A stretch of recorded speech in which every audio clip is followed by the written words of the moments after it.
Kopassus hancurkan ormas GRIB di Bekasi. Kisah aksi heroik Letda Saka dan pasukan rakyat. Saksikan bagaimana keberanian, strategi militer, dan semangat rakyat bersatu untuk merebut kembali kemerdekaan dari tirani lokal. Sebuah kisah perjuangan yang tidak hanya menggugah hati, tetapi juga membakar semangat kebangsaan. Jangan lupa like, komen, dan subscribe channel TL Story agar tidak ketinggalan kisah epik lainnya. Langit Bekasi tampak kelabu siang itu, seolah ikut muram menyaksikan kebrutalan yang akan segera terjadi. Di Terminal Bekasi Timur, suasana awalnya tampak seperti biasa, deru Metro Mini, teriakan calo, dan wajah-wajah lelah para penumpang yang hendak pulang. Namun, dari ujung lorong kios rokok, sekelompok pria berbaju hitam berambut cepat berdiri, dada mereka membusung penuh arogansi. Di dada kaos mereka tercetak besar, GRIB. Mereka bukan sekadar ormas, mereka adalah penguasa jalanan, memungut setoran keamanan, dengan ancaman senjata tajam. Sopir angkot trayek K11, Pak Rohim, pria berusia 53 tahun dengan anak 2, menolak membayar setoran hari itu. Sudah seminggu sepi penumpang, dan isi dompetnya hanya cukup untuk membeli beras. "Maaf, Bang, saya nggak bisa bayar hari ini," ucapnya lirih, mencoba tetap tenang. Tapi yang dia dapat hanya tawa mengejek dari ketua lapak GRIB setempat, pria bertubuh kekar yang dikenal sebagai Boris. "Lu pikir ini pasar amal, ha? Lu pikir GRIB main-main?" Tanpa aba-aba, Boris mencabut sebilah besi panjang dari balik jaketnya dan memukul kap angkot Pak Rohim keras-keras. Pak Rohim masih mencoba berdiri tegak, tapi satu tendangan ke perut membuatnya tersungkur ke aspal. Darah mulai mengalir dari hidungnya. Orang-orang menonton, tapi tak satu pun berani bertindak. Para pedagang menunduk, supir lain menghindari tatapan, dan aparat terminal pura-pura tak melihat. Kekuasaan GRIB terlalu mengakar, bahkan polisi pun dianggap bagian dari sistem mereka. Yang lebih menyakitkan bukan hanya pukulan besi itu, melainkan ketika putra sulung Pak Rohim yang baru datang dari sekolah, Adit, siswa SMA kelas 2, berlari mencoba melindungi ayahnya. "Jangan sakiti bapak saya," teriaknya. Tapi Boris justru menyeringai dan memukul Adit tepat di pelipis dengan ujung besi itu. Remaja itu tumbang, kepalanya membentur aspal, dan tubuhnya menggeliat sebelum tak bergerak. Semua yang melihat menahan napas. Seorang ibu menjerit dari kejauhan. Dunia seakan berhenti sejenak. Seorang pemuda merekam kejadian itu dengan ponsel dari balik warung rokok, tangannya gemetar. Ia tahu jika ketahuan, nyawanya taruhannya. Tapi hatinya tak bisa membiarkan kekejian itu tanpa saksi. Video berdurasi 2 menit itu kemudian menyebar di media sosial. Dalam hitungan jam, tagar-tagar Gribiadab dan tagar Bekasi berdarah menduduki trending topik. Namun anehnya, tak ada tindakan dari aparat. Boris dan anak buahnya masih terlihat nongkrong santai di terminal malam itu, seolah tak terjadi apa-apa. Di sudut lain Jakarta, di ruang gelap markas besar Kopassus di Cijantung, seorang pria berpakaian loreng menatap layar laptop dengan rahang mengeras. Mayor Pratama, pemimpin satuan tugas hitam non-resmi, menyaksikan video itu tanpa berkedip. Ia mengenali metode pukulan Boris, keras, cepat, mematikan. "Ini bukan preman biasa," gumamnya. "Ini bekas militer." Matanya menyipit. "Ini bukan hanya urusan ormas brutal. Ini soal kehormatan yang diinjak, tentang rakyat yang ditindas tanpa perlawanan." Dan sekarang, waktunya membalas. Mayor Pratama berdiri, membuka peta digital Bekasi di layar besar, dan menunjuk beberapa titik merah. Terminal Bekasi, Pasar Proyek, dan Tambun, mereka sudah seperti negara sendiri. Dia lalu berkata kepada asistennya, Letnan Saka, dengan suara rendah tapi tegas, "Siapkan tim inti. Mulai malam ini, Bekasi bukan wilayah GRIB lagi. Ini tanah kita, dan kita akan bersihkan tanpa sisa." Namun Pratama tahu, ini bukan operasi biasa. Ini akan jadi perang kotor, melawan lawan yang bukan hanya brutal tapi juga dilindungi oleh bayangan kekuasaan. Tapi satu hal pasti, darah yang tumpah hari ini akan jadi awal dari badai yang lebih besar. Dan badai itu bernama Kopassus. Hujan turun pelan-pelan membasahi aspal halaman markas besar TNI di Cilangkap malam itu, menciptakan irama monoton yang seperti menyamarkan kesunyian mencekam di dalam ruangan bawah tanah berpendingin-dingin. Di ruangan tertutup berlampu remang, 5 orang berpakaian loreng duduk mengelilingi meja besi. Di tengah meja, Terpampang layar yang masih menampilkan video pemukulan Pak Rohim dan Adit dari Terminal Bekasi. Wajah-wajah mereka kaku, rahang mengeras, mata menyala dengan kemarahan tertahan. Tak ada satupun yang berbicara sampai suara Panglima TNI, Jenderal Wiranta, memecah keheningan. Ini bukan hanya pemalakan, ini pembantaian di siang bolong. Mayor Pratama berdiri tegak, tubuhnya tinggi dan kokoh, tangan menyentuh pinggir meja, menatap layar lekat-lekat seakan ingin menembus waktu dan menyeret Boris keluar dari video itu. Mereka sudah bukan ormas lagi, Jenderal, ucapnya pelan. GRIB berubah jadi pasukan liar bersenjata. Dan saya mencurigai, ada pelatihan tempur di balik gerakan mereka. Jenderal Wiranta mengangguk pelan. Kami tahu, Mei, tapi sayangnya, kita tidak bisa pakai cara resmi. Terlalu banyak mata, terlalu banyak telinga. Letjen Zulkarnain, Deputi Operasi Khusus, menyela, suaranya berat seperti guntur. Banyak dari anak GRIB itu ex-TNI yang diberhentikan, juga residivis yang direkrut dengan janji upah dan kekuasaan. Lebih dari setengahnya punya catatan militer. Dan intel kita bilang, mereka disuplai senjata dari jalur hitam Cilincing. Ia lalu melemparkan folder merah ke arah Pratama. Kami butuh operasi tak resmi. Tidak ada logistik formal, tidak ada jejak institusi. Kau dan timmu akan jadi bayangan malam, dendam negara tanpa nama. Pratama membuka folder itu. Di dalamnya ada peta wilayah Bekasi dengan 3 titik merah yang menandakan markas GRIB, Pasirangin, Tambun Selatan, dan Pondok Ungu. Juga ada daftar nama, Boris, Uban Medan Satria, dan Gatot, anjing gila, nama-nama yang pernah muncul dalam laporan kriminal, tapi tak pernah disentuh hukum. Ini target awal, ucap Panglima. Kami beri waktu 2 minggu. Bekasi harus bersih, atau negeri ini akan tahu bahwa hukum telah mati. Dan ingat, tambah Panglima dengan sorot mata tajam menusuk, jika kalian tertangkap, negara akan membantah pernah mengenal kalian. Keesokan harinya, Pratama berkendara sendiri menuju markas kecil Kopassus di Cijantung. Di sana, ia memanggil 3 orang yang sudah lama ia percaya lebih dari saudara sendiri, Letda Saka, spesialis senyap dan penyamaran, Sertujaya, penembak jitu mantan Sat-81, dan Serka Adit, mantan ahli logistik lapangan yang bisa merakit bom dari peralatan dapur. Mereka bertemu di gudang kosong bekas latihan, dan Pratama hanya berkata satu kalimat, kita akan masuk ke neraka, dan keluarnya bawa kepala iblisnya. Tak ada jawaban, hanya anggukan singkat, mata yang saling bertemu, dan kesunyian yang bermakna lebih dari 1000 kata. Mereka tahu, tugas ini bukan tentang menang atau kalah, tapi tentang mengembalikan harga diri negeri yang diinjak-injak oleh para bajingan berseragam ormas. Mereka bukan sekadar prajurit, mereka adalah anjing hitam negara, dilepas saat hukum tak lagi punya gigi. Malam itu, di sebuah rumah kontrakan tua di pinggir Kali Bekasi, Mayor Pratama dan timnya mulai menyusun peta operasi pertama. Di luar, lampu kota berkelap-kelip seperti tak peduli dengan darah yang tumpah. Tapi di dalam rumah itu, para prajurit bayangan telah berikrar dalam diam, GRIB akan dihancurkan. Satu persatu, dengan atau tanpa izin negara. Pagi buta menyelimuti Bekasi dengan kabut tipis yang menggantung di udara, seperti menyembunyikan dosa-dosa kota yang belum ditebus. Di sebuah gang sempit daerah Pasirangin, sebuah warung kopi Reyot mulai membuka lapaknya. Tapi hari itu, 2 pria asing ikut duduk di antara para tukang ojek dan sopir angkot. Yang satu berpakaian lusuh dengan tato palsu di lengan, dan yang lain mengenakan jaket GRIB bekas hasil sitaan.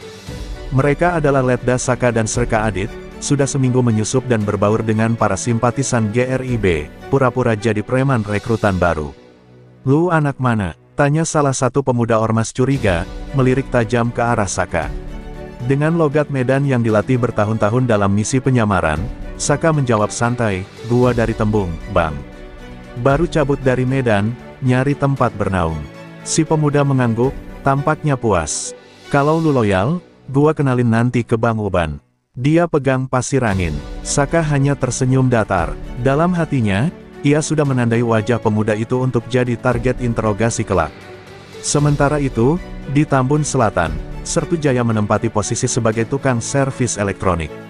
Toko kecil yang ia kelola hanya kedok. Dari situ, ia mengamati aktivitas markas GRIB yang hanya berjarak 2 gang dari tokonya. Melalui kamera mini tersembunyi di jam dinding dan tiang listrik, Jaya berhasil mengumpulkan pola pergerakan para anggota ormas, jam berapa mereka berkumpul, siapa yang selalu bersenjata, dan siapa yang paling dekat dengan Boris. Pada malam kelima penyusupan, informasi penting akhirnya masuk. Lewat saluran radio pendek, Adit membisikkan laporan ke markas kecil mereka di pinggiran Kali Bekasi. Target 1, Boris, akan hadir di gudang tua dekat stasiun malam Jumat. Bawa 12 orang, diduga transaksi senjata. Mayor Pratama yang tengah membersihkan pistol Glock-nya hanya mengangguk. Waktu kita datang, kita tak beri mereka kesempatan bicara, ucapnya datar. Tak ada dendam pribadi, tapi ada luka kolektif yang harus dibalas. Namun sebelum malam itu tiba, Letda Saka nyaris terbongkar. Seorang simpatisan GRIB dari Karawang mengenal wajahnya dari foto operasi di Papua, tahun 2020. Gua kayak pernah lihat lu di berita waktu itu, pas penyerbuan markas OPM, ya kan?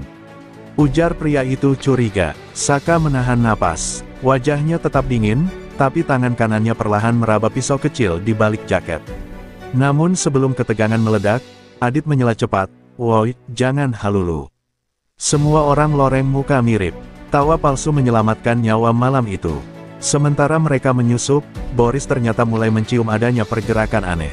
Ia mencurigai ada intel dalam selimut. Maka ia mengumpulkan orang-orang kepercayaannya di sebuah rumah kontrakan gelap di Rawalumbu. Kalau ada yang pura-pura jadi GRIB, bunuh dulu, baru tanya. Serunya dengan suara serak. Di bawah cahaya lampu neon yang berkedip, Boris tampak seperti binatang buas yang mencium bau darah. Ia belum tahu siapa musuhnya, tapi ia tahu, ada yang datang untuk membunuhnya. Di sisi lain kota, Mayor Pratama mengurung diri di ruangan dengan peta dan data yang menumpuk. Matanya merah karena kurang tidur.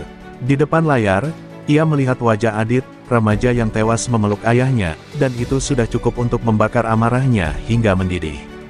Kita mulai Jumat malam, tidak ada kompromi, tidak ada negosiasi. Kita masuk, kita bersihkan, lalu hilang seperti kabut pagi, katanya kepada timnya.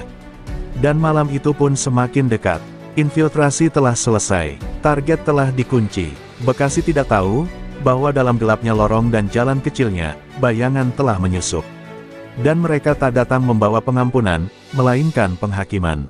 Langit Bekasi malam itu gelap seperti diselimuti amarah langit.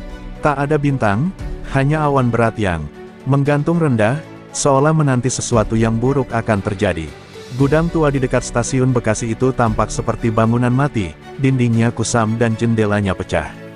Tapi di dalamnya, kehidupan berdetak cepat. 12 anggota GRIB berkumpul, mengelilingi meja kayu besar. Di atas meja, koper-koper hitam berisi senjata laras panjang, granat tangan, dan rompi anti peluru sedang diperiksa. Di ujung ruangan, Boris, bertubuh kekar dengan tatapan mata setajam silet, menyalakan rokoknya dan menyeringai. Malam ini, kita jadi raja, gumamnya. Tanpa mereka sadari, di atap gudang, Sertu Jaya sudah berbaring, senapannya mengintai lewat celah ventilasi tua. Napasnya pelan, mata tak berkedip. Jarak dari laras ke dada Boris hanya 36 meter. Di sudut lain, Letda Saka dan Serka Adit telah menyelinap masuk dari saluran pembuangan belakang. Mereka bergerak seperti bayangan, senyap, mematikan, dan tak terlihat.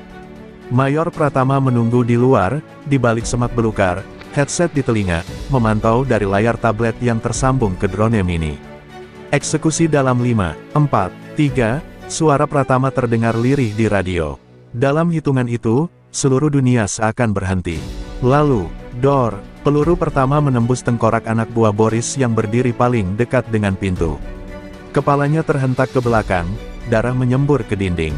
Sebelum yang lain sempat menyadari arah tembakan, pintu belakang meledak, bom kecil rakitan Adit mengirim serpihan baja ke udara. Saka dan Adit masuk seperti malaikat maut, menembak presisi, satu peluru satu nyawa. Boris terhuyung mundur, kaget. Ia mencoba meraih senapan M16 di atas meja, tapi pelurunya lebih dulu menghancurkan lampu di langit-langit, membuat gudang jadi gelap gulita. Dalam kekacauan itu, suara desing peluru, teriakan panik, dan derap kaki saling bertumpuk menciptakan neraka dalam ruang sempit. "Mundur, mundur," teriak salah satu anggota GRIB, tapi tak ada tempat untuk lari. Dalam 5 menit, 7 dari 12 sudah tergeletak tanpa nyawa. Boris berhasil melompat keluar lewat jendela belakang, tubuhnya berlumur darah kawan sendiri. Ia berlari ke gang sempit sambil menahan luka di bahu. Tapi belum sampai 2 tikungan, tubuhnya terhentak oleh hantaman keras. Di hadapannya berdiri Mayor Pratama, dengan pistol di satu tangan dan pisau tempur di tangan lain. "Kita belum selesai," bisiknya. Boris, meski terluka, menyerang dengan brutal. Mereka bertarung dalam hujan yang mulai turun deras, saling hantam, saling cengkeram. Boris menjatuhkan Pratama 2 kali, tapi insting tempur Kopassus terlalu matang. Saat Boris mengayunkan besi tajam, Pratama memutar tubuhnya dan menusukkan pisau ke bawah tulang rusuk kiri. Boris ternganga, darah mengalir deras dari mulutnya. "Kau, bukan polisi," gumamnya. Sebelum ambruk ke tanah, nyawanya lenyap di telan malam.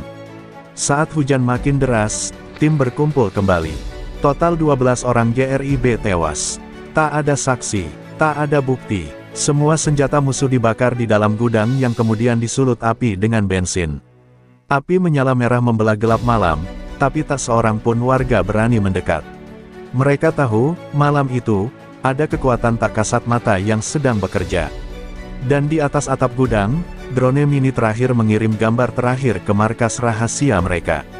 Di layar, Pratama berdiri tegak di tengah hujan, tubuh berlumur lumpur dan darah, menatap api yang melahap bangunan tua.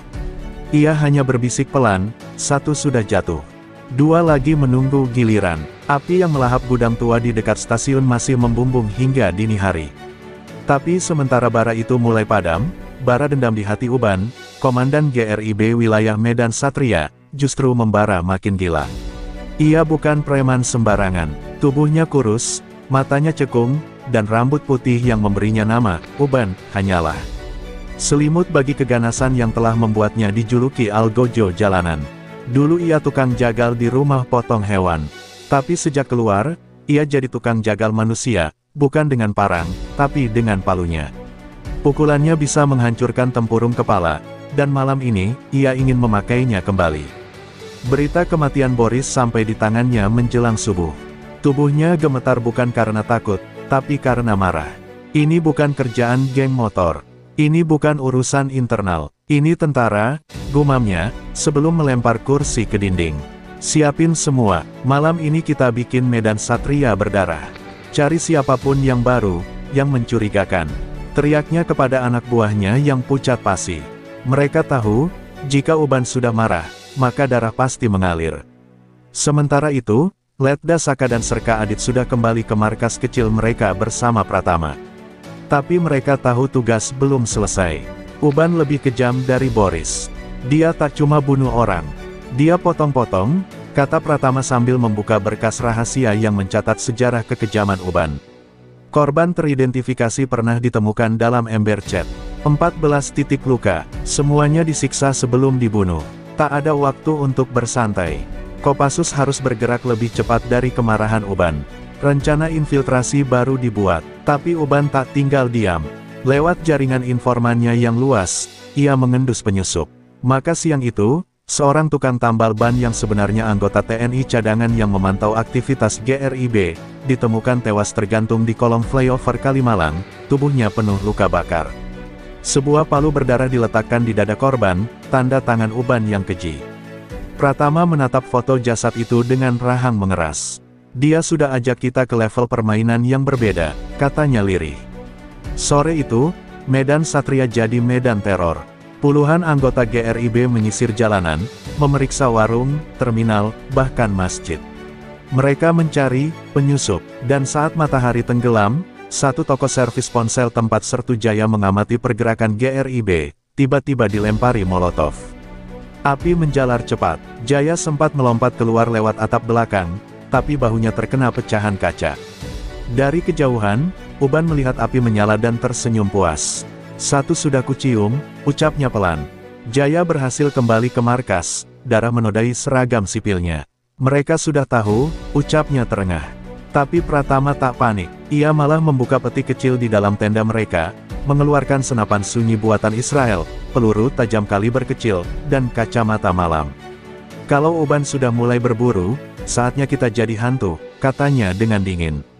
Kali ini, mereka tak akan menyusup diam-diam. Mereka akan menghantui. Malam itu, hujan turun lagi. Deras. Tapi di gang-gang sempit Medan Satria, suara langkah senyap membelah malam. 4 prajurit Kopassus bergerak dalam formasi. Target mereka jelas, markas rahasia Uban di bawah tanah rumah makan Padang Tua. Tapi Uban pun sudah siap.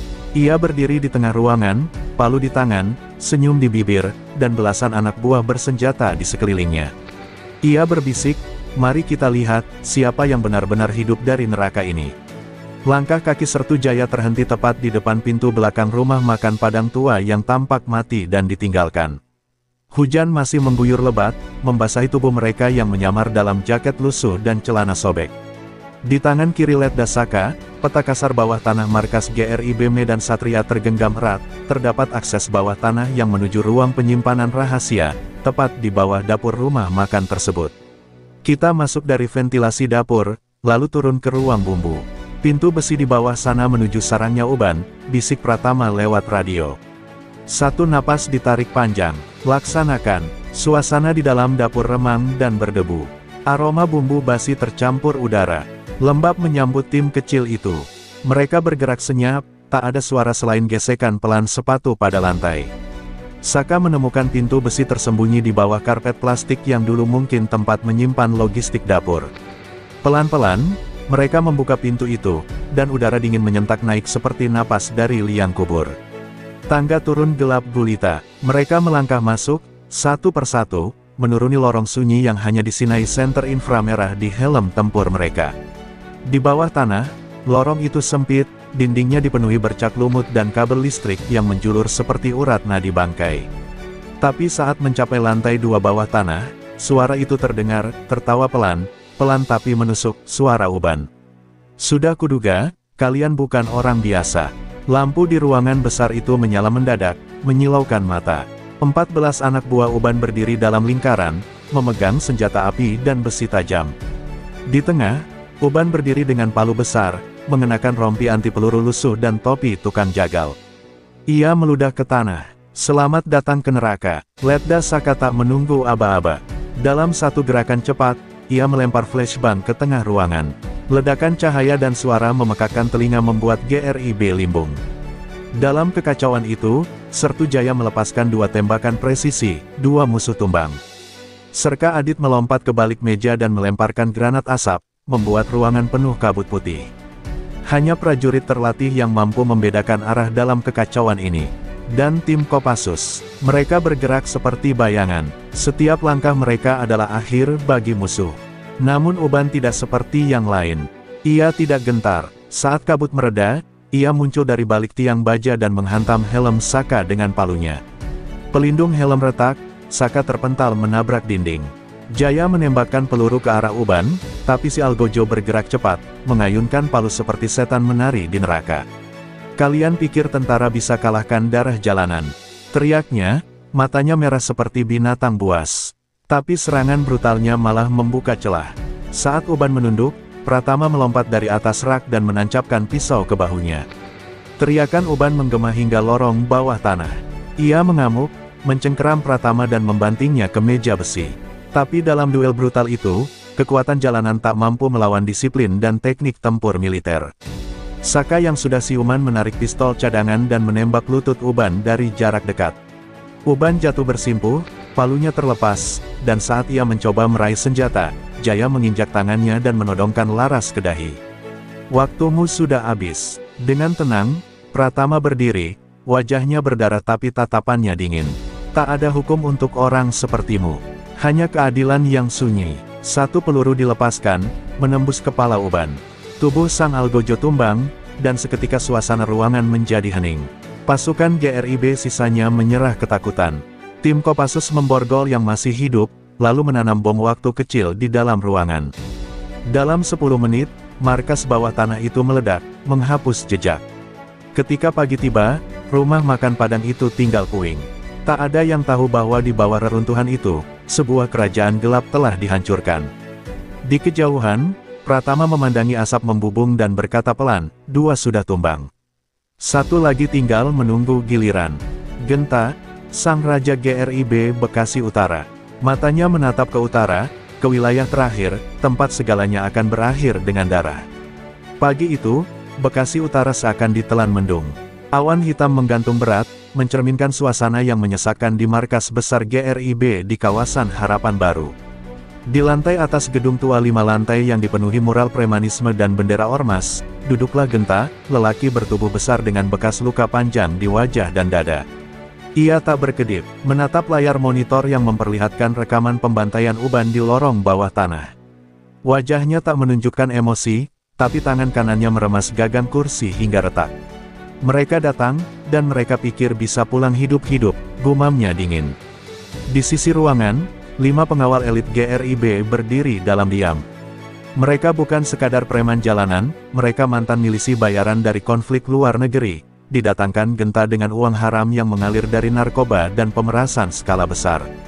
Salah satu dari mereka, seorang pria Afrika bertubuh kekar bernama Kalou, berkata dengan aksen tegas, "You want them dead, or do you want them broken?"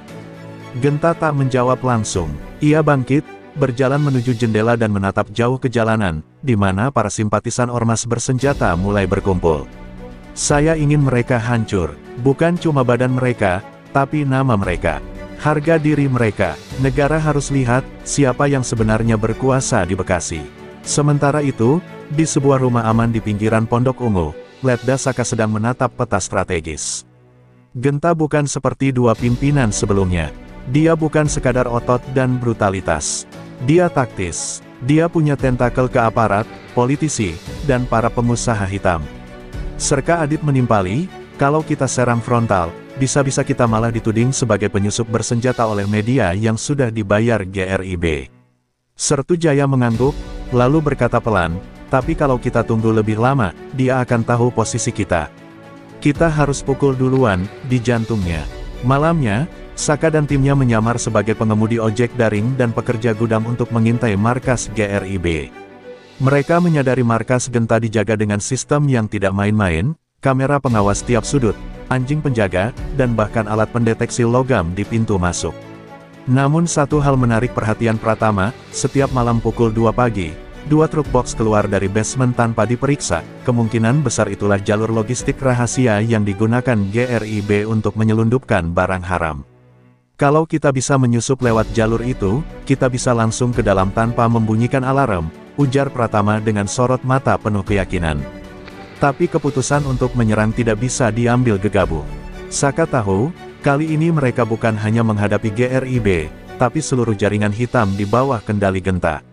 Ia pun menghubungi Kolonel Wisnu, komandan pasukan khusus yang mendukung operasi ini. "Kami butuh tim tambahan, 5 orang pasukan inti. Kalau Genta tumbang, struktur GRIB nasional bisa runtuh," kata Saka. Di ujung radio, suara Kolonel Wisnu berat namun tegas, "Permintaanmu disetujui. Mereka akan turun malam ini. Tapi ingat, Saka, kalau kalian gagal, tak akan ada evakuasi. Kalian sendirian di sana." Di sisi lain, Genta ternyata juga telah mengetahui keberadaan Letda Saka dan pasukannya. Lewat jaringan intel preman pasar dan sopir angkot, ia sudah mendapat identitas mereka. "Kita akan pancing mereka, dan habisi mereka seperti binatang," katanya dingin. Ia memerintahkan anak buahnya untuk menyebarkan informasi palsu tentang keberadaan truk logistik. "Biar mereka masuk ke dalam kandang, lalu kita bakar mereka hidup-hidup." Di penghujung malam itu, di langit Bekasi yang kelam, dua pihak telah bersiap, pasukan elit Kopassus yang bersumpah menumpas kejahatan, dan kekuatan brutal terakhir dari ormas GRIB yang siap mempertahankan tahta mereka dengan darah. Tak ada lagi diplomasi, tak ada lagi penyamaran, hanya ada satu tujuan, siapa yang hidup, dan siapa yang akan mati di tanah yang telah lama dikuasai oleh teror. Pukul 2:15 dini hari. Jalanan Harapan Baru tampak sepi, namun sebenarnya penuh mata. Kamera tersembunyi, para pengintai sipil GRIB yang menyamar sebagai pedagang kaki lima, hingga remaja pengangguran yang dibayar untuk memantau pergerakan tak wajar. Tapi malam itu, truk box yang keluar dari basement markas GRIB tidak berjalan seperti biasanya. Tanpa suara, 5 sosok berseragam hitam menyusup ke dalam ruang logistik dengan pakaian kuli, membawa tas berisi senjata senyap, granat kejut, dan alat jamming sinyal. Letda Saka memimpin langsung di barisan depan. Matanya tajam, tubuhnya siap menyambut kematian, kalau memang itu harga yang harus dibayar. Di dalam lorong bawah tanah yang lembab dan berbau anyir, Pratama menahan napas saat melewati pintu baja yang dijaga dua preman bersenjata laras panjang. Tanpa suara, ia dan Serka Adit menyelinap ke balik tiang penyangga. Dalam hitungan 3, 2, 1, pisau komando menghujam tenggorokan, dan senyap kembali menyelimuti lorong. Mereka menarik jasad penjaga ke sudut dan menyembunyikannya di balik tumpukan karung. Lanjut, bisik Saka, jantung mereka berdegup tak karuan. Di atas, markas GRIB masih tertidur dalam kesombongannya, tak sadar neraka sedang naik perlahan dari bawah tanah. Namun sesaat sebelum mereka mencapai pusat kendali listrik, sesuatu yang tak mereka perhitungkan terjadi. Kamera tersembunyi yang mereka lewatkan ternyata terhubung langsung ke ruangan Genta. Di layar monitor, wajah Saka terpampang jelas. Mata Genta membelalak, bukan karena kaget, tapi karena gairah darah. Mereka masuk, tutup semua pintu baja, aktifkan jebakan. Dalam waktu 2 menit, seluruh lorong bawah tanah berubah menjadi labirin maut. Dinding bergeser, lantai menjebak, gas mulai menyembur dari ventilasi. Jangan panik, teriak Saka, pakai masker, aktifkan pemindai frekuensi dinding. Mereka memutar arsitektur ruangan. Di tengah kekacauan itu, Sertujaya terkena jebakan besi yang menghantam bahunya. Ia jatuh berlutut, darah mengucur deras, namun tetap memaksa berdiri. Jangan tinggalin gue, lanjutkan misi, desisnya sembari menyerahkan alat detonator kecil kepada Saka. Pratama dan Adit menariknya paksa ke sudut aman, sementara Saka memimpin jalan menuju ruang kendali. Mata mereka kini tak hanya melihat musuh, tapi menghadapi sistem pertahanan markas ormas yang dibangun dengan kecerdasan layaknya markas teroris kelas dunia. Genta bukan orang sembarangan. Di ruangan atas, Genta mengaktifkan pengeras suara. Suaranya menggema sampai ke dasar lorong. Kalian pikir kalian pahlawan, kalian bukan siapa-siapa. Kalian hanya tentara yang ditinggal negara, dikirim untuk mati. Lalu ia tertawa, dingin dan kejam. Tapi Saka membalas dengan membuka radio publik Kopassus yang masih aktif. Kami bukan dikirim untuk pulang. Kami datang untuk mengakhiri. Hari ini, tiran terakhir Bekasi akan jatuh. Kata-kata itu seakan menjadi sulutan api bagi semangat yang sempat meredup. Di balik keringat dan darah, pasukan kecil itu melaju, melawan segala kemungkinan. Akhirnya mereka berhasil mencapai ruang kendali utama, sebuah ruangan gelap penuh layar dan kabel, seperti otak dari monster GRIB. Saka memasang peledak di setiap panel kontrol, lalu menyalakan timer. 5 menit, katanya. Tapi sebelum mereka bisa mundur, pintu baja tertutup rapat. Dari belakang layar, muncul 5 pengawal Genta, termasuk Kalou, si raksasa Afrika yang bersenjata palu besi. Tiket keluar kalian, cuma bisa didapat kalau kalian menang lawan kami, ucapnya dengan suara berat. Tanpa ragu, pertempuran brutal pun pecah di ruang sempit. Tinju bertemu tulang, pisau menari di udara. Pratama menghantam lawan dengan gagang senapan, sementara Adit beradu kunci leher dengan lawan 2 kali ukurannya. Saka berhadapan langsung dengan Kalou, dan pertarungan mereka berlangsung seperti adu nasib 2 binatang buas. Pukulan pertama membuat darah mengalir dari hidung Saka, tapi ia bangkit dan melawan, meski tulangnya retak. Dalam hiruk-pikuk itu, timer terus menghitung mundur, 3 menit, 2 menit, dan mereka harus memilih, bertahan untuk menang, atau mati sebagai legenda. Detik-detik terasa seperti jam saat timer bom terus menghitung mundur, 1 menit 45 detik. Di ruang kendali yang penuh kabel dan asap, pertarungan brutal masih berlangsung. Letda Saka menghindari hantaman palu dari Kalou yang menghancurkan meja kontrol hingga serpihan logam beterbangan. Tubuh Saka sudah penuh luka, darah menetes dari pelipisnya, tapi matanya tidak menunjukkan tanda gentar sedikitpun. Kita tak bisa menang melawan kekuatan mereka, teriak Adit sambil menghantam musuh dengan lututnya.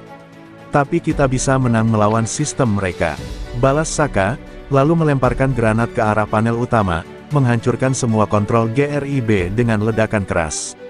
Lantai bergetar, asap menyelimuti ruangan. Ledakan mini itu menyulut alarm darurat di seluruh markas GRIB. Di luar, preman-preman mulai berlarian dalam kepanikan. Genta yang berdiri di balkon lantai 2 menyaksikan api menjalar dari ruang bawah tanah. Wajahnya menegang. Siapapun yang keluar dari markas tanpa izin, tembak mati. Bentaknya, namun ia tahu, kendali sudah mulai lepas dari genggamannya. Dia menarik pistol M1911 dari pinggangnya dan bersumpah akan membunuh Letda Saka dengan tangannya sendiri. Sementara itu di bawah tanah, timer bom kini tinggal 30 detik. Kita harus keluar sekarang. Pratama membantu Jaya yang setengah pingsan. Saka menendang pintu samping ruang kendali yang ternyata mengarah ke lorong evakuasi lama, penuh sarang tikus dan reruntuhan. Mereka berlari, melompati pipa berkarat, membanting pintu besi satu persatu, hingga akhirnya mendengar ledakan besar mengguncang markas di belakang mereka. Gelombang panas mengejar mereka, nyaris membakar punggung. Namun mereka terus berlari, menuju cahaya samar di ujung lorong yang menjadi harapan terakhir mereka. Di atas permukaan, markas GRIB meledak dengan gemuruh seperti gunung meletus. Api membumbung tinggi ke langit Bekasi yang muram. Pecahan kaca, batu bata, dan serpihan besi beterbangan. Warga sekitar yang diam-diam merekam dari kejauhan terkejut dan ketakutan. Tapi beberapa dari mereka justru bersorak lirih, mereka tahu bahwa neraka yang selama ini mencengkeram wilayah mereka akhirnya mulai runtuh. Namun kemenangan itu belum lengkap. Genta masih hidup, dan dendamnya baru saja menyala. Saka dan timnya berhasil muncul dari saluran air dekat Tanggul Kalimalang. Napas terengah, tubuh luka parah, tapi nyawa masih utuh. Jaya langsung dievakuasi lewat radio darurat. Saka berdiri di tepi kali, melihat asap hitam mengepul dari kejauhan. Matanya sayu, tapi tak puas. Ini baru permulaan, gumamnya. Dia tahu, Genta tidak akan tinggal diam. Pembalasan akan datang, dan lebih kejam. Sekarang giliran dia yang harus kita kejar, ujarnya tegas pada Pratama. Sementara itu, di sebuah tempat persembunyian rahasia, Genta duduk sendiri di ruang beton penuh layar monitor cadangan.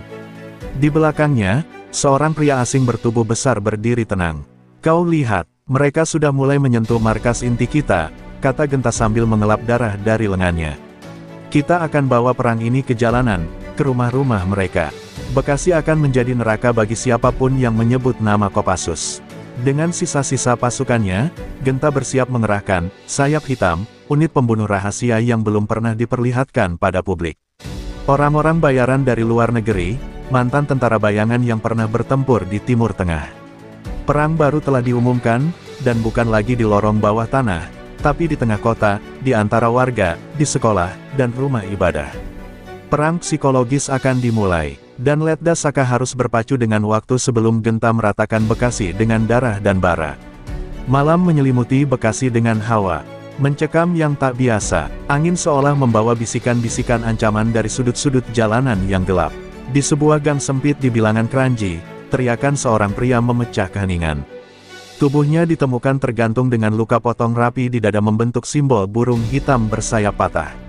Itu adalah tanda pertama dari sayap hitam, unit pembunuh rahasia GRIB yang mulai menjalankan operasi balas dendam.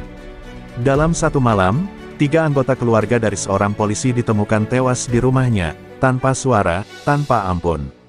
Letda Saka menerima laporan itu saat baru saja selesai menjahit luka di lengannya. Ia menggenggam ponselnya erat, rahangnya mengeras. "Mereka mulai main kotor," gumamnya.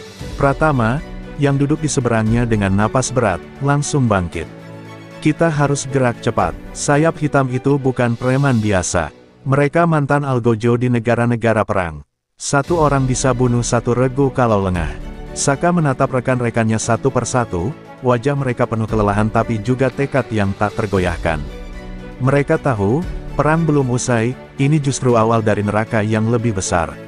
Di balik layar, Genta tertawa pelan sambil menyesap kopi di ruang persembunyiannya. "Biarkan mereka mengecap rasa takut. Kita akan jatuhkan Kopassus bukan di medan perang, tapi di benak rakyat." Ia lalu memerintahkan sayap hitam untuk menyasar titik-titik vital di Bekasi, rumah ibadah, kantor kelurahan, bahkan rumah sakit tempat para korban GRIB dirawat. 3 bom rakitan diledakkan dalam kurun waktu 2 jam. Tidak banyak korban jiwa, tapi ketakutan sudah tertanam. Warga mulai saling curiga, kota itu perlahan jadi medan paranoia. Pagi itu, langit Bekasi kelabu. Sekolah-sekolah diliburkan, toko-toko tutup, dan jalanan sepi seperti kota mati. Di markas sementara Kopassus di Tambun, Letda Saka menggelar rapat tertutup. Genta bermain psikologis. Dia ingin menciptakan ketakutan, dan berharap kita disalahkan oleh warga sipil karena gagal menjaga keamanan. Pratama menambahkan, dia sedang menyiapkan kudeta sosial. Kalau kita gagal bertindak cepat, rakyat sendiri yang akan meminta militer ditarik dari wilayah ini. Ketegangan di ruangan terasa pekat, bahkan suara napas pun seperti bom waktu. Saka memutuskan rencana gila, menyusup ke dalam jaringan sayap hitam dengan cara menangkap satu anggotanya hidup-hidup. Target mereka, Cobra, mantan tentara bayaran dari Yaman yang kini menjadi tangan kanan Genta. Dengan risiko tinggi, Saka dan tim menyamar menjadi tukang parkir dan pedagang kaki lima di sekitar pasar proyek, tempat Cobra biasa muncul untuk mengatur transaksi senjata. Hari-hari mereka habiskan dalam bayang-bayang, mengintai, mencatat, menunggu celah terkecil. Akhirnya pada malam ketiga, Cobra muncul. Tubuh tinggi, berjanggut tebal, dengan tatapan seperti binatang buas. Dia datang bersama dua anak buahnya, tanpa menyadari bahwa seluruh pasar telah dikepung diam-diam. Saka memberi kode. Dalam hitungan detik, operasi kilat diluncurkan. Ledakan kecil memecah konsentrasi, lalu baku hantam brutal terjadi di gang sempit belakang pasar. Cobra sempat melawan dengan brutal, menusuk satu anggota Kopassus di perut. Tapi akhirnya, dengan 2 peluru bersarang di kakinya, dia roboh dan ditangkap hidup-hidup. Saka berdiri di hadapan tubuh Cobra yang berlumuran darah di ruang interogasi. Katakan di mana Genta, atau kami kirim kau ke neraka tempat kau berasal. Namun Cobra justru tersenyum, bibirnya pecah, matanya tajam. Kalian sudah kalah sejak awal, Kapten. Genta bukan hanya manusia, dia adalah bayangan yang hidup dari dendam rakyat yang kalian abaikan. Lalu ia terdiam, suasana membeku. Tapi Saka tahu satu hal, ini bukan tentang satu orang atau satu kelompok. Ini adalah perang untuk merebut kembali masa depan Bekasi dari cengkeraman tirani. Letda Saka duduk termenung di sudut ruang interogasi yang remang-remang. Darah kering di seragamnya belum sempat ia bersihkan, tapi pikirannya tak sempat berhenti. Ucapan Cobra terus terngiang, Genta bukan hanya manusia. Itu bukan sekadar ancaman, itu adalah isyarat. Ada sesuatu yang lebih besar dari sekadar kelompok GRIB, sebuah gerakan bawah tanah, terstruktur, dan punya simpul kekuatan yang tak kasat mata. Dalam diamnya, Saka mulai merasa, mereka bukan sekadar menghadapi organisasi. Mereka menghadapi ideologi kekerasan yang telah lama tertanam di tanah Bekasi. Di luar, langit mendung menambah kesuraman kota. Suara sirene bersahut-sahutan dari kejauhan, dan aroma asap masih menempel di udara akibat ledakan bom 3 hari lalu. Warga mulai mengungsi secara diam-diam. Di stasiun Bekasi, antrean mengular dari pagi sampai malam, orang-orang membawa koper, karung, bahkan kardus berisi harapan untuk keluar dari kota yang seakan telah jadi medan perang. Para ibu memeluk anaknya erat-erat, sementara ayah-ayah menggenggam parang atau tongkat kayu, berjaga di depan rumah. Rakyat kehilangan kepercayaan, dan itu adalah kemenangan awal bagi Genta. Sementara itu, Pratama sedang memeriksa rekaman kamera pengintai yang disita dari pasar. Ia memperbesar satu potongan gambar, seorang lelaki berjas hitam, berdiri di atas gedung tua dengan teropong malam, mengawasi dari jauh saat Cobra ditangkap. Pratama mengerutkan kening. Ini bukan sembarang pengawasan, ini skenario pengorbanan, gumamnya.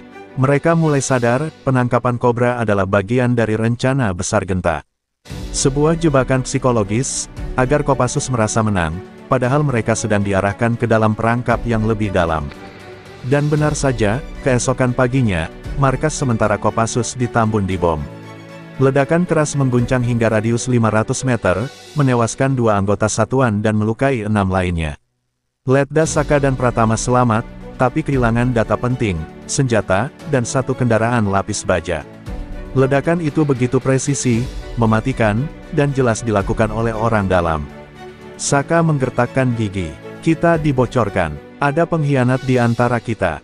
Ketegangan pun semakin memuncak. Rasa percaya di antara anggota mulai goyah.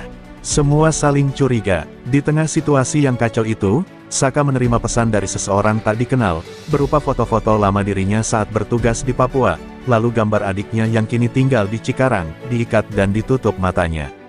Di bawahnya tertulis satu kalimat pendek, langkah berikutnya, hatimu yang akan kami hancurkan. Saka terdiam, wajahnya berubah kaku, dan genggamannya pada ponsel begitu keras hingga nyaris pecah. Ini sudah bukan sekadar tugas negara, ini sudah menjadi dendam pribadi. Tanpa membuang waktu, ia kumpulkan tim kecil, Pratama, Ajun Srekajalu, dan Sersan Duarian. Mereka berempat bergerak tanpa protokol, keluar dari komando resmi. Operasi ini mereka beri nama, Operasi Penebusan. Mereka tak lagi menunggu izin. Mereka tahu, jika terus menunggu prosedur, nyawa orang-orang terdekat akan hilang satu persatu. Kita tidak sedang melawan preman, kita sedang melawan setan yang memakai wajah manusia, ujar Pratama dengan mata merah menyala. Mereka mulai menelusuri jejak-jejak jaringan sayap hitam yang kabur pasca ledakan. Dari pelabuhan liar di Marunda, hingga rumah judi bawah tanah di Kalimalang. Setiap malam, mereka menyerbu sarang-sarang kecil, menyiksa informasi dari para pengecut bersenjata yang pernah merasa berkuasa. Bekasi yang sebelumnya penuh ketakutan mulai berbisik tentang hantu berseragam loreng yang memburu GRIB dengan amarah tak terbendung. Perlahan, semangat rakyat pun bangkit kembali. Namun di kejauhan, di sebuah rumah tua bekas kolonial di Jatiwarna, Genta menyaksikan semua itu dengan senyum tipis. Ia berdiri di depan papan besar yang penuh foto, koneksi benang merah, dan catatan operasi Kopassus. Kita sedang bermain catur, Letda, bisiknya. Dan kau sedang berjalan tepat ke petak terakhir yang aku siapkan. Lalu ia menoleh pada seorang pria muda di belakangnya. Bangunkan tim serigala. Malam ini, mereka akan tahu arti dari penderitaan sebenarnya. Malam menyelimuti Jatiwarna dengan sunyi yang mencekam. Di dalam bangunan tua bekas peninggalan Belanda, 8 pria berpakaian hitam pekat, bertopeng, dan bersenjata lengkap berbaris dalam diam. Mereka adalah tim serigala, unit paling bengis dalam struktur GRIB sayap hitam. Mereka bukan preman biasa, bukan pula algojo jalanan. Mereka mantan tentara bayaran, eks-tentara asing, pembunuh berdarah dingin yang dibayar untuk satu hal, menciptakan ketakutan. Genta berdiri di hadapan mereka dengan mata berkilat tajam. Malam ini, Bekasi akan mencicipi rasa neraka yang sebenarnya, ucapnya lirih namun dingin. Di sisi lain kota, Letda Saka dan tim kecilnya sedang menyusun langkah selanjutnya di dalam sebuah rumah warga yang mereka jadikan markas darurat. Wajah mereka masih dihiasi luka dan debu, tapi mata mereka menyala oleh tekad. Kita harus temukan keberadaan adikku sebelum Genta melancarkan langkah berikutnya, ujar Saka sambil menunjuk peta di meja. Pratama menunjuk 3 titik kemungkinan persembunyian GRIB, bekas pabrik plastik di Setu, gudang kosong di Pondok Gede, dan sebuah villa tua di Jatiasih. Kita bagi 2 tim, aku dan Jalu ke Setu, kau dan Rian ke Jatiasih. Namun, mereka tak tahu bahwa mereka sedang diawasi. Tim serigala telah menyebar ke seluruh penjuru kota, membawa senjata otomatis, granat, bahkan senjata pembakar. Di wilayah Pondok Gede, 3 rumah terbakar dalam waktu 1 jam. Mereka tak menyerang Kopassus, mereka menyerang warga sipil, menciptakan kekacauan masif untuk mengalihkan perhatian Saka. Media sosial dibanjiri video dan foto pembantaian, anak kecil menjerit, ibu-ibu lari menyelamatkan diri, dan mayat bergelimpangan di jalan. Hashtag, tagar Bekasi darurat, menjadi trending. Rakyat panik, negara kembali diguncang oleh teror. Letda Saka yang mendengar laporan dari radio HT hanya bisa mengepalkan tangan. Bangsat, mereka sengaja memancing kita keluar. Ia segera membatalkan pembagian tim. Kita tak boleh terpencar, ini bukan tentang 1 nyawa, ini tentang ratusan. Tapi belum sempat mereka keluar dari rumah, terdengar ledakan keras di belakang. Dinding dapur hancur, api membakar reruntuhan, dan dari kabut asap muncul sosok tinggi besar bertopeng tengkorak, pemimpin tim serigala bernama Rekalon. Rekalon melempar granat ke dalam ruang tengah, memaksa Saka dan tim berguling keluar melewati jendela. Pratama tertembak di bahu, Rian terlempar dan pingsan, hanya Saka dan Jalu yang masih bisa berdiri. Saka menarik Pratama yang masih sadar dan bersembunyi di balik reruntuhan tembok tetangga. Suara-suara sepatu berat para anggota tim serigala menggema seperti ketukan malaikat maut. Kita dikepung. Mereka tahu semua langkah kita, gumam Jalu, wajahnya penuh darah dan debu. Di tengah kepanikan, muncul suara anak kecil menangis dari rumah sebelah. Saka menoleh dan melihat seorang bocah sekitar 5 tahun terjepit di balik lemari yang roboh. Tak sempat berpikir panjang, Saka melompat ke dalam rumah itu, mengangkat lemari dengan tenaga sisa, lalu menyelamatkan bocah itu. Tapi tindakannya menarik perhatian Rekalon, yang kini berdiri tegak, mengangkat senapan dan membidik. Dentuman keras pun menggema, namun peluru itu tak pernah mengenai Saka. Seorang pria tua, berpakaian lusuh dan membawa senapan laras panjang antik, muncul dari balik bayangan dan menembak tepat ke arah lengan Rekalon. Tembakan itu cukup untuk membuatnya terpental dan melarikan diri. Pria tua itu mengangkat topi reotnya. "Namaku Pak Jafar, bekas pejuang. Kalian tak sendirian, nak. Kami rakyat juga sudah muak." Air mata mengalir di mata Saka, bukan karena luka, tapi karena untuk pertama kalinya, harapan datang dari rakyat yang selama ini hanya diam. Subuh menggantung di langit Bekasi, namun bukan kicau burung yang terdengar, melainkan sirene ambulans dan isak tangis dari puing-puing rumah yang hangus. Letda Saka duduk bersandar di dinding bekas warung, tubuhnya berlumur darah dan debu, di samping bocah yang ia selamatkan. Di kejauhan, asap masih mengepul dari titik-titik serangan tim serigala. Tapi di tengah keputusasaan itu, sebuah suara menggetarkan relung harapan, suara Pak Jafar, dengan toa seadanya, memanggil warga. "Cukup sudah kita ditindas. Cukup sudah ketakutan. Rakyat Bekasi, bangkitlah." Puluhan warga mulai berdatangan ke titik suara, membawa cangkul, parang, bahkan senapan tua sisa zaman penjajahan. Mereka bukan tentara, bukan pula ahli perang, mereka hanya tukang ojek, penjual gorengan, petani, dan anak-anak muda yang bosan melihat ketidakadilan. Pak Jafar berdiri tegak, memegang bendera merah putih yang koyak di ujung. "Kalau negara masih bisa melahirkan tentara seperti Letda Saka, maka kita pun bisa berdiri bersama mereka," teriaknya. Letda Saka yang masih terluka, hanya bisa menunduk haru. Ia tak menyangka, perjuangannya tak sia-sia. Rakyat akhirnya melawan. Sementara itu, Genta mendengar kabar dari radio pengintai bahwa rakyat mulai bersatu dan membentuk barisan perlawanan. Ia tertawa keras di dalam markasnya. Lucu sekali, mereka pikir cangkul bisa melawan peluru. Tapi ekspresinya berubah saat tahu dua anggota tim serigala tewas di tangan warga sipil yang menjebak mereka dengan bom molotov buatan sendiri. "Kirimkan semua, bakar pasar, kuasai SPBU, lumpuhkan semua suplai makanan dan air," perintahnya dengan marah. Genta tahu, jika rakyat sampai bersatu dan percaya diri, kekuasaannya runtuh. Letda Saka kembali bangkit meski lukanya belum dijahit. "Kita tidak punya waktu. Jika rakyat sudah siap, kita harus pimpin mereka," katanya pada Pak Jafar dan Jalu yang kini telah sadarkan diri. Mereka menyusun rencana cepat, memblokir akses masuk ke Jatiwarna, merebut kembali gudang logistik milik GRIB, dan menghentikan penyebaran tim serigala. Bukan dengan kekuatan senjata, tapi dengan taktik gerilya ala rakyat. Pratama, meski bahunya diperban seadanya, menawarkan diri untuk memimpin tim kecil menyerang pos GRIB di Pasar Lama. Sore harinya, ketika langit mulai memerah, ratusan warga bergerak bersama. Barisan pemuda memimpin dengan semangat, kaum ibu di belakang menyiapkan makanan dan air. Seorang remaja bahkan menggambar wajah Letda Saka dan menulis, "Pahlawan Rakyat Bekasi," di spanduk dari kain bekas. Di salah satu sudut jalan, seorang ibu menyelipkan kalung milik almarhum suaminya ke leher Saka. "Ini milik bapak anak saya yang mati ditembak preman GRIB. Hari ini, Bapak bisa balas dendam kami." Pertempuran jalanan pun pecah. Di antara puing dan pasar terbakar, rakyat dan Kopassus berperang bahu-membahu.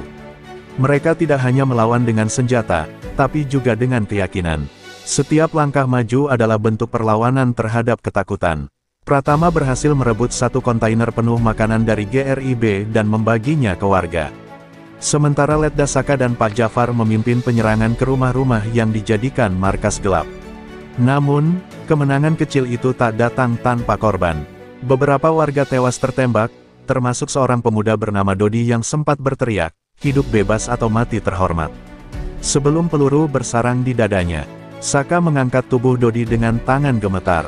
Air matanya jatuh, tapi tak membuatnya lemah, justru menyulut bara dendam yang lebih dalam. "Kita tidak akan berhenti sampai GRIB musnah dari tanah ini," ucapnya pelan, seperti sumpah sakral yang menggetarkan seisi Bekasi. Malam menebarkan bayang kelam di Bekasi, namun semangat rakyat dan Kopassus justru membara. Gudang logistik GRIB di kawasan Kalimalang menjadi sasaran berikutnya. Letda Saka dan Jalu memimpin serangan itu, bersama dua regu warga sipil yang kini bersenjata seadanya, pipa besi, parang, dan bom molotov rakitan. Di atas atap rumah warga, anak-anak muda berposisi dengan teropong sederhana, mengamati pergerakan musuh. Ada 8 orang di depan, 3 berjaga di belakang, Sisanya di dalam, lapor Rian, mantan satpam yang kini jadi penembak jitu rakyat. Gudang itu bukan sekadar tempat simpan makanan dan senjata. Di dalamnya, Genta menyembunyikan bukti kekejaman, video penyiksaan, daftar nama warga yang akan dijadikan target, dan kontainer penuh uang hasil pemerasan. Letda Saka tahu, jika mereka bisa menguasai tempat itu, bukan hanya GRIB yang mereka kalahkan, tapi sistem korup yang menopangnya. Saat mereka bersiap, Pratama menghampiri Saka dan menepuk bahunya. Kita sudah terlalu jauh untuk mundur. Malam ini, Bekasi harus bebas. Serangan dimulai dengan ledakan keras dari sisi barat. Bom rakitan meledak di dekat gerbang, menghancurkan pagar dan memicu kepanikan di dalam gudang. Pasukan GRIB berserakan, tidak siap menghadapi gerilya rakyat. Di tengah kekacauan itu, Jalu dan beberapa pemuda menyerbu masuk lewat lorong belakang. Pertarungan jarak dekat tak terhindarkan. Teriakan bercampur tembakan memenuhi udara. Rian dari atas atap menjatuhkan satu persatu sniper GRIB dengan ketenangan seorang veteran. Letda Saka dan Pratama menyerbu ke ruang utama, di mana mereka menemukan sebuah monitor besar yang menampilkan wajah Genta. Kalian pikir bisa menghancurkan saya dengan rakyat jelata? Kalian tak tahu siapa yang melindungi saya. Teriak Genta dari rekaman video, sebelum tertawa bengis. Saka menghancurkan monitor itu dengan popor senjata. Tidak ada pelindung yang lebih kuat dari rakyat yang sudah tak takut mati, desisnya. Mereka menyisir ruangan dan menemukan kontainer rahasia. Saat dibuka, mereka terpaku puluhan karung uang, senjata otomatis, dan dokumen penting. Namun, saat kemenangan terasa di depan mata, jebakan tersembunyi aktif. Satu sisi gudang meledak hebat. Beberapa warga terpental, termasuk Pak Jafar.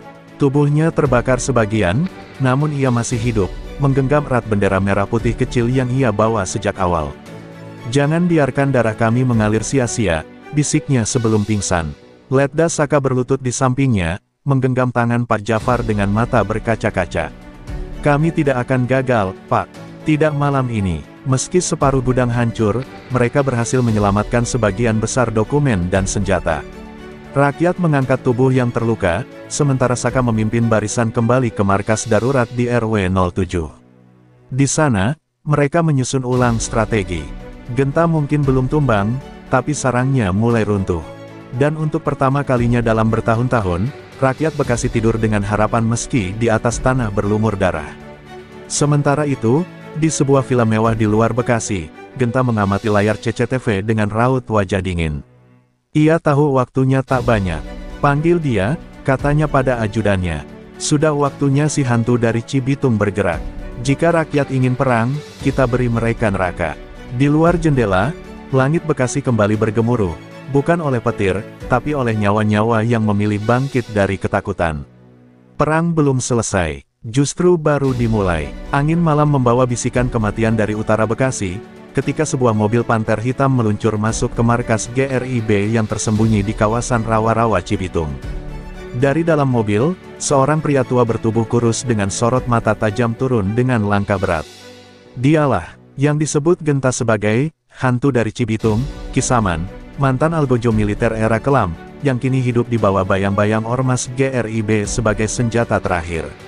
Tubuhnya penuh tato pudar, dan tangan kirinya digantikan oleh prostetik baja berlumur darah masa lalu. Sudah waktunya darah kembali dibayar darah, gumamnya lirih. Genta menyambut Kisaman dengan senyum penuh kelicikan. Bekasi mulai berontak, Ki. Rakyatnya sudah lupa siapa yang mereka takuti. Mereka butuh diingatkan. Kisaman hanya menatap dingin, lalu meludah ke tanah. Beri aku 1 malam, besok pagi, kota ini akan kembali sunyi. Ia berjalan menuju gudang senjata, mengambil pedang panjang usang yang ia simpan sejak tragedi 98, pedang yang dulu dikenal sebagai pembelah tulang. Suara pedang itu saat dicabut dari sarungnya seperti suara azab yang menyelinap ke tulang belakang. Sementara itu, di markas rakyat RW 07, Letda Saka baru saja menyelesaikan analisis dokumen yang ditemukan. Ternyata, GRIB bukan hanya geng preman lokal. Mereka adalah kepanjangan tangan dari sindikat lintas negara, bergerak di bawah radar, mengendalikan logistik, lahan, bahkan proyek pemerintah di Bekasi. Semua terhubung ke satu titik, Genta, yang ternyata juga mantan agen yang dipecat karena aksi brutal dan keterlibatannya dalam pelanggaran HAM. Kita tidak hanya melawan preman, ujar Saka pada para pemuda, kita melawan arsitek kehancuran yang didiamkan negara. Pratama, yang kini menjadi semacam wakil rakyat, mengusulkan aksi langsung ke jantung Cibitung. Tapi malam itu, takdir mendahului mereka. Tanpa aba-aba, RW 08, kampung tetangga, dibakar habis. Api melahap rumah, suara tangis anak-anak dan teriakan orang tua pecah seperti neraka yang turun ke bumi. Di antara api, Kisaman berjalan perlahan membawa obor besar. Ia tidak menembak, ia membakar, ia menatap mata setiap orang yang berlari, dan seakan berkata, kematian datang, bukan untuk negosiasi. Letda Saka dan timnya datang terlambat. Hanya tersisa puing dan abu. Di sebuah pos ronda yang hangus, mereka menemukan tubuh remaja bernama Rizky, relawan termuda mereka, dengan lambang merah putih masih tergenggam. Wajah Saka menegang, air matanya tumpah tanpa suara. Dia baru berumur 16 tahun, ucap Jalu dengan suara parau. Malam itu, mereka mengubur Rizky di bawah pohon randu tua, dan bersumpah dalam hati bahwa darah yang tumpah tidak akan sia-sia. Kisaman meninggalkan pesan di dinding pos ronda, ditulis dengan darah, siapa menantang iblis, akan tinggal di neraka. Pesan itu menamparkan keras hati rakyat Bekasi, namun justru menyalakan api balas dendam yang lebih hebat. Ibu-ibu RW 08 menangis sambil mempersenjatai anak-anak mereka dengan bambu runcing.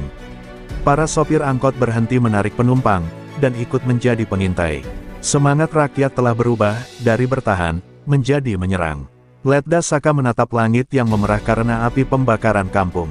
Jika iblis itu turun ke tanah ini, ucapnya sambil menatap ke kejauhan, maka kita akan kirim dia kembali ke neraka.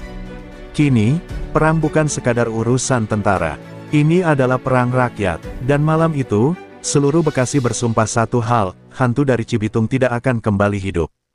Fajar baru menyingsing di Tambun, namun yang terdengar bukan suara ayam jantan atau azan subuh, melainkan dentuman ledakan kecil dari arah jembatan layang dekat stasiun. Awan debu membumbung tinggi, menggetarkan dinding-dinding rumah warga. Letda Saka terbangun dari istirahat singkatnya di posko RW 07, wajahnya langsung tegang. Mereka mulai duluan, bisiknya sambil meraih senjata.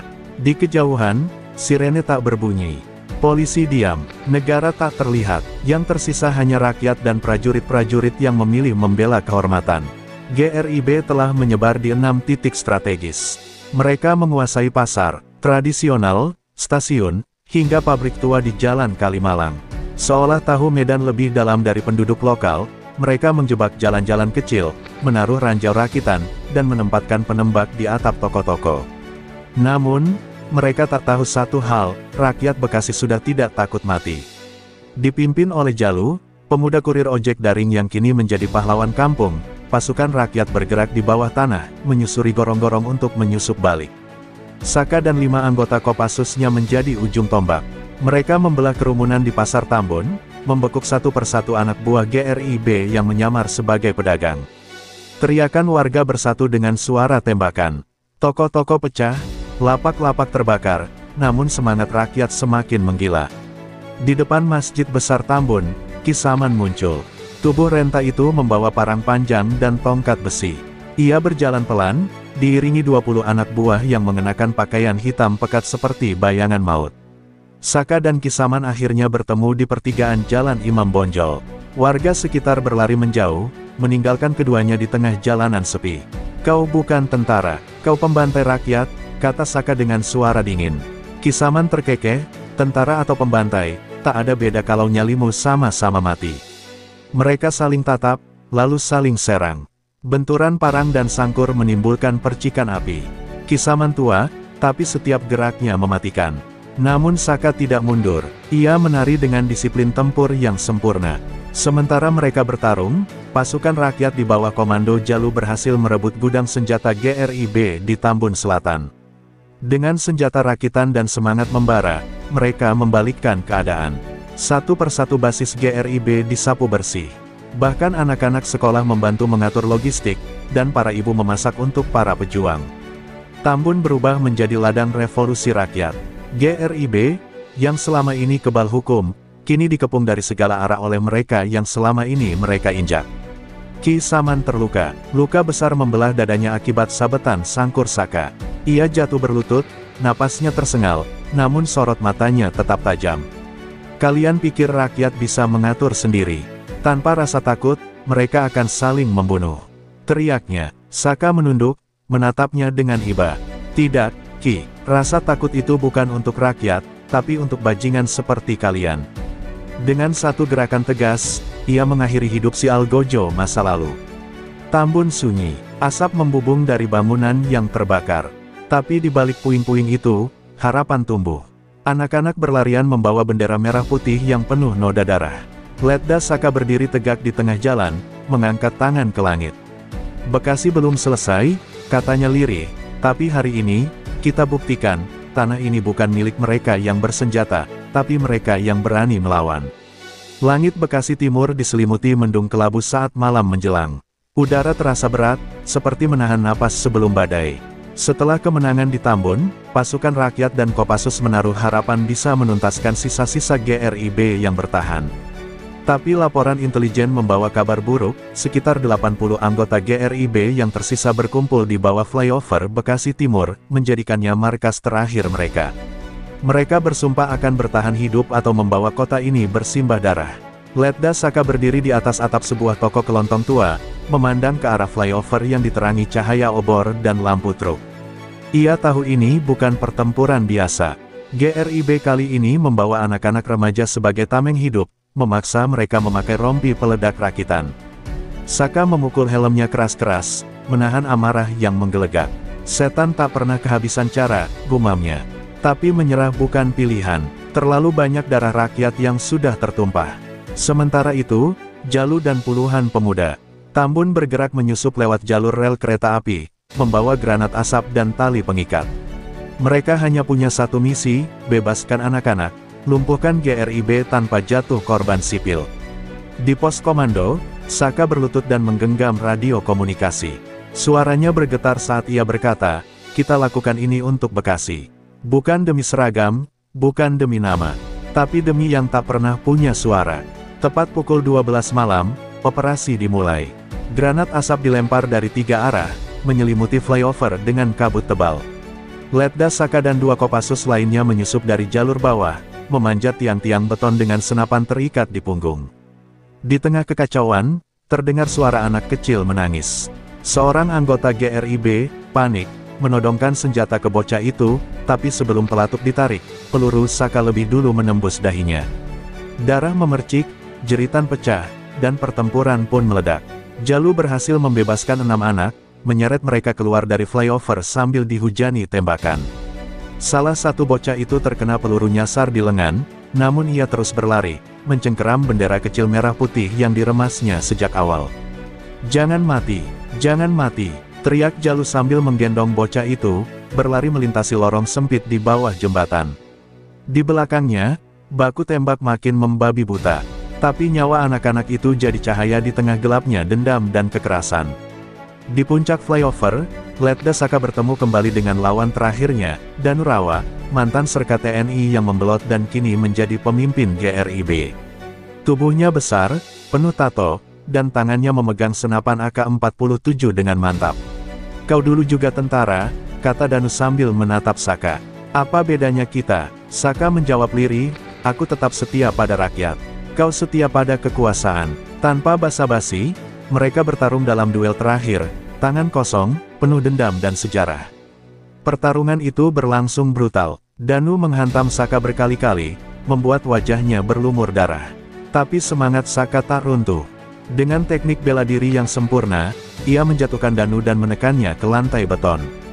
Danu meronta, namun Saka menghentikan perlawanan itu dengan menghantamkan helmnya ke wajah Danu hingga pingsan. Bekasi bukan tempatmu lagi, katanya dingin. Saat fajar mulai menyingsing, flyover Bekasi Timur dibersihkan dari bendera hitam GRIB dan diganti dengan bendera merah putih yang robek, basah oleh embun dan darah.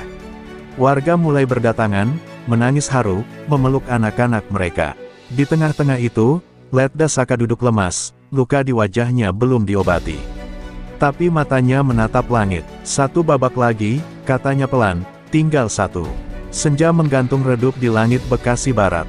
Awan-awan kemerahan seakan tahu bahwa malam ini akan menjadi penutup dari segala luka, dendam, dan darah yang selama ini membanjiri tanah kota. Di sebuah lapangan terbuka di Jatiwarna, yang dulu dijadikan arena latihan GRIB, para sisa petinggi organisasi itu berkumpul, dipimpin oleh sosok yang selama ini bersembunyi dalam bayang, Abah Rengga, mantan aktor intelektual yang membiayai GRIB dari belakang. Pria tua berwajah karismatik itu kini memegang sebuah pedang kuno dan bersumpah tidak akan menyerah hidup-hidup. Letda Saka, meski belum pulih dari luka-lukanya, bersikeras memimpin penyerbuan terakhir. Kalau mereka kubiarkan semalam saja, akan ada 2 kampung yang hilang besok pagi, katanya dengan napas berat. Kita tutup semua ini di sini. Malam ini, wajahnya penuh tekad. Rakyat, Kopassus, dan para relawan yang selamat dari pertempuran flyover kembali membentuk formasi. Ada kesunyian ganjil dalam semangat mereka, semacam kesadaran bahwa ini bukan sekadar penyerbuan, tapi penghabisan. Ketika matahari tenggelam sepenuhnya, pasukan rakyat mengepung lapangan dari 3 sisi. Terdengar suara kentongan. Dari kejauhan, diiringi takbir yang bergema dari surau. Simbol bahwa rakyat telah bangkit penuh, bahwa ketakutan sudah sirna. Sementara itu, GRIB dengan rompi lapuk dan senjata seadanya mencoba mempertahankan posisi terakhir mereka. Tapi mental mereka telah koyak. Tak ada lagi api di mata mereka, hanya sisa-sisa ilusi tentang kekuasaan yang memudar. Pertempuran pecah saat senapan pertama meletus. Tapi kali ini tidak berlangsung lama. Pasukan GRIB seperti sudah kehilangan semangat bertarung. Banyak yang menyerah, menjatuhkan senjata, dan berlutut sambil menangis. Namun Abah Rengga tetap berdiri, dikelilingi oleh belasan anak muda yang dibodohi ideologi kekuasaan dan ketertiban versi mereka. Ia berteriak lantang, "Kami tidak kalah. Kami akan bangkit lagi." Tapi semua itu terdengar seperti kebohongan yang tidak lagi punya pendengar. Letda Saka maju sendirian ke tengah lapangan. Di bawah cahaya lampu sorot dan mata puluhan saksi, ia berjalan pelan ke arah Abah Rengga. "Pertumpahan darah sudah cukup. Ini kesempatanmu menyerah. Jangan ajari anak-anak itu mati konyol," ucapnya keras. Tapi Abah Rengga malah tersenyum sinis dan mengayunkan pedangnya. Saka menghindar dan langsung melumpuhkan 2 pengikutnya dengan gerakan cepat. Pertarungan 1 lawan 1 pun tak terhindarkan. Abah Rengga ternyata bukan sekadar ideolog. Ia dulunya mantan pelatih bela diri dan mantan tentara cadangan. Pertarungan mereka berlangsung lama, saling serang dengan teknik tinggi, seperti 2 dunia lama yang bertabrakan, idealisme melawan kesetiaan. Namun tubuh tua Abah Rengga tak lagi mampu menandingi stamina Saka. Di akhir duel, Saka berhasil menangkis pedang dan menekuk tangan tua itu hingga jatuh tersungkur. Saka berdiri di atas tubuhnya, terengah-engah. Tapi ia tak membunuh. Ia hanya berkata, "Rakyat sendiri yang akan menghakimimu." Keesokan harinya, Bekasi tenang. Tak ada lagi suara tembakan. Tak ada lagi pemalakan. GRIB dibubarkan secara total. Abah Rengga dan sisa petingginya dibawa ke pengadilan militer, dan rakyat ikut menyaksikan sejarah ditulis ulang, tentang keberanian, pengkhianatan, dan pembebasan. Letda Saka berdiri di balkon kantor kecamatan, memandangi ribuan warga yang mengangkat bendera merah putih kecil. Ia menunduk pelan, tak menganggap dirinya pahlawan. Sementara itu, di sudut pasar yang mulai hidup kembali, Jalu membantu ibunya membuka warung sayur. Bocah-bocah yang dulu jadi sandera kini berlarian bebas di antara lapak. Dan langit Bekasi, yang dulu kelabu, kini kembali biru. Tidak sempurna, tapi jauh lebih damai. Letda Saka menatap ke kejauhan dan berkata dalam hati, "Perang ini bukan tentang peluru, tapi tentang siapa yang tak pernah menyerah untuk berdiri di sisi rakyat."